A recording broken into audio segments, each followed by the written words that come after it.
The Raptors get a W against the Phoenix Suns, who are spiraling. Scottie Barnes locks up. Immanuel Quickley and RJ Barrett hit big shots. Let's go to the film room. Kevin Durant was 1 of 7 and had 2 turnovers against Scottie Barnes tonight. He was 4 of 7 when facing all other defenders on the Raptors. It's clear cut that Scottie paid a lot of attention to this matchup against KD, really took on this assignment in a major way.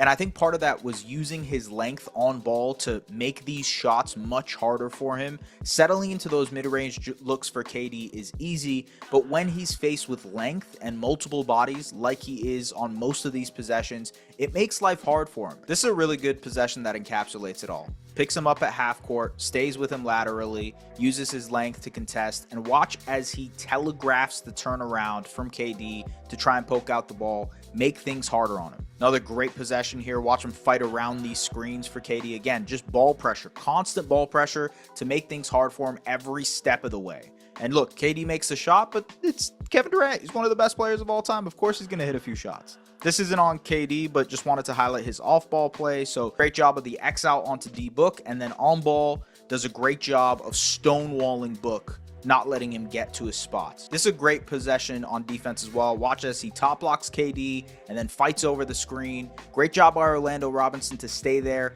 gets the switch. Raptors force KD to pick it up and force it into a turnover. And so Scottie played incredible defense. And in fact, he's been playing incredible defense for all of 2025. Basically, since January, he's been an all-defense level player.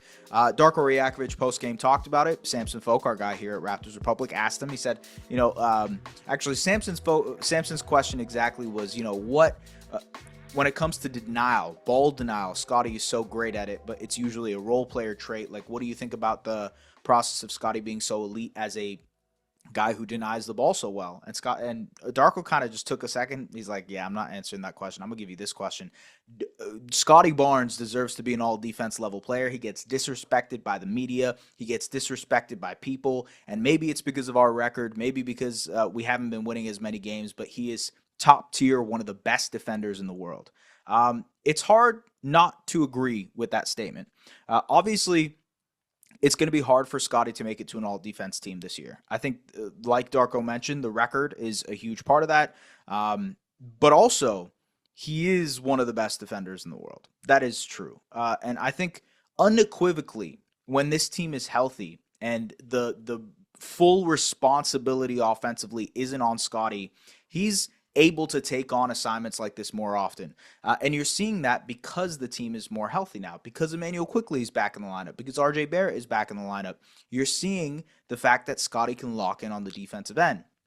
Add in Brandon Ingram moving forward, and you have more options at your disposal offensively that will help with the defensive side of the ball for Scottie.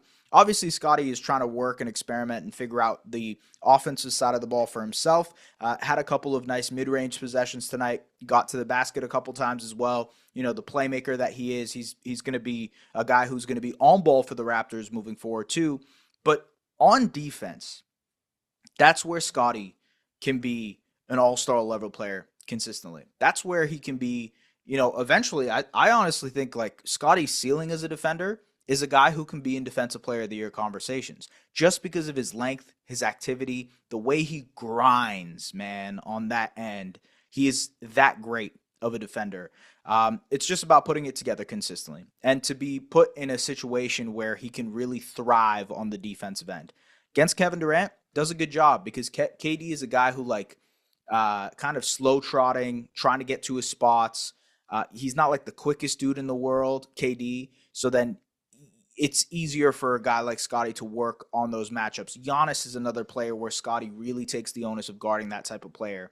But off ball, Scottie is just as electric, rotating, making sure that guys are in their spots, communicating the way he has. You should have heard him today in the game. Maybe you did on the broadcast, but he was extremely vocal even when he was on the bench. And I think that's an aspect that goes underrated when it comes to Scottie defensively. So yes, all defense level player. Really, really incredible. I think the good news is that when this team eventually starts to play well and when their record reflects winning, Scottie will get all defense recognition. He's just that good of a defender. Unfortunately, the Raptors are not winning games right now, and so that hurts his case compared to some of these other players. I'm watching OKC right now, and OKC could get 3 all defense level players. So it's tough. It's a tough spot to be put in when you're a guy that caliber of defender. That being said, you can take solace in the fact that, like, this is a guy who will be an all defense level player. No ifs, no ands, buts, and whatever about it. He will. He will be. Folks, the other thing I wanted to talk about is Immanuel Quickley. There was this barrage of 3-point shots in the fourth quarter. It was incredible to watch.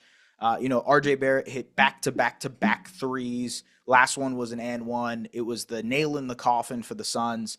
And Jesus Christ, the Suns are a mess right now.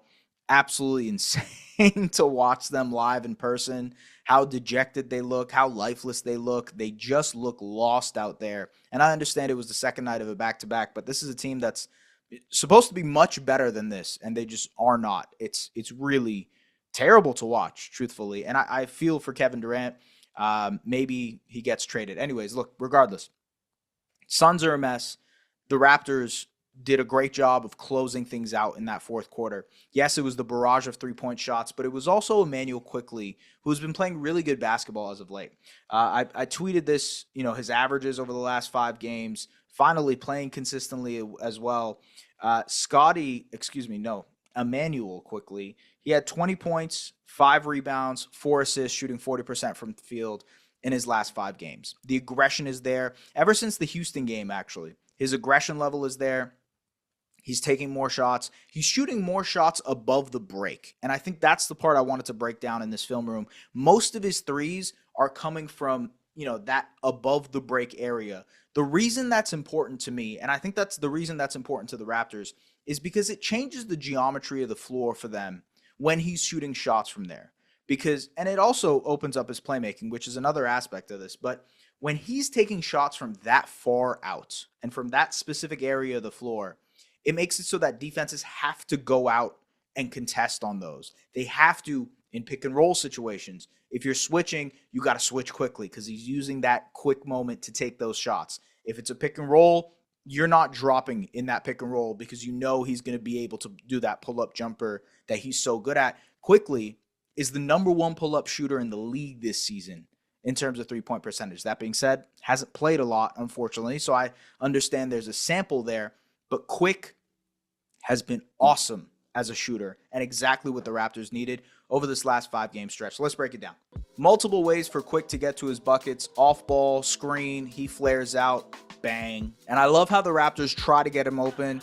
Here he sets a screen for Scottie, flares out. They flow into a pick and roll, nothing there. Then Scottie and him go into a pick and roll. They switch that. Again, he uses the daylight to knock down the 3. Huge shot. Drag screen here for Quick, and so it's multiple screens for his defender to go around. Just uses it to take the shot. I mentioned this in the last episode, but honestly, I would prefer for him to take these transition threes than to try to attack the basket. I think it's just a more worthwhile shot, especially when he's shooting 40+% on pull-up shots. That's just a better shot for Immanuel Quickley to take in transition. Nice job here against the mismatch. Gets Plumlee off his spot. Sidestep 3. This one didn't go down, but this is the danger of playing drop against him. Nick Richards drops back. This is such a wide open shot for Quickley. Off ball. Great job of relocating as the defense falls asleep and he knocks it down. Bradley Beal, good Lord, some terrible defense there. But look, that is the Immanuel Quickley, in my opinion, that can be so damn good for this Raptors team. And it makes me excited because I think Quick can be such a great off-ball player for this team. Adding BI, adding Scottie Barnes, obviously having Scottie Barnes, having RJ Barrett, who all can create with the ball in their hands, just makes things so easy for IQ. And obviously, IQ is a guy who can have the ball in his hands too. IQ is a guy who can make plays here and there as well. Be a guy who can facilitate in the pick and roll and second side actions, being able to create for others. But where he can be an absolute threat for this Raptors team is off of the ball, is utilizing that pull-up shooting ability to be able to just dominate, especially above the break. And he shifts the geometry of defenses because of that. And look, the way that the floor is spaced out when Quick is on the floor makes it so easy for a guy like Scottie Barnes to attack the basket. Makes it easy for RJ Barrett to attack the basket. Even makes life easy for a guy like Jakob Pertl, who in pick and roll situations can get easier looks. Maybe there's a switch, Jakob can attack. And so there's so many options when Quick is shooting and is aggressive like that. And honestly, it just comes down to health. Like, he's just been healthy, and that's why we're seeing a Quickley that's more in rhythm, that's doing the right things, that's being aggressive, that's being assertive as a scorer. It's just been about health. It's unfortunate because the perception, I was on a podcast a couple of days ago, and everybody, one of the podcasters asked me, like, hey man, like, what's wrong with Immanuel Quickley this season? Just having a down year. It's like, man, he's played 17 games. It hasn't been a down season because there really hasn't been a season. He hasn't been able to get in rhythm. And so it's been hard to assess. Yes, there are moments where he struggled. Yes, there are moments where he has took ill-advised shots and, situations where he's probably trying to figure out his footing on this team, especially with all the moving parts. But at the same time, it's hard to assess when he's only played 17 games. Is he going to be an all-star level player? I don't know. Maybe there is a ceiling for a player like that when he's fully healthy. It would be awesome to see him reach that level. But I think even on the context of this team, even when BI gets back, even when, Scottie and everybody kind of acquiesces to the new look of this roster, he's going to be excellent. He's going to work so well off of the ball, and life is going to be extremely easy for him. And I expect the same thing to happen for Scottie Barnes. That's why I think these players, just adding the talent of Brandon Ingram, and this is, by the way, for the people who watch my stuff regularly and are like, dude, this guy has been, a complete 180 on the Brandon Ingram situation. You're right. It was a complete 180. But you just have to think and let stuff marinate for a little bit to come to a conclusion about it. And the more I thought about it, it's like adding a talent of BI's level, top at his best, like a top 30 player in the NBA, but like regularly like a top 40, top 50 player. Adding a guy of that level just makes life so much easier for the other guys on the roster.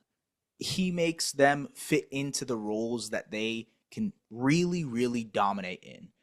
Scottie might not be your number one offensive option on a championship level team. We don't even know that yet. It's crazy for me to even assert that, to be honest with you.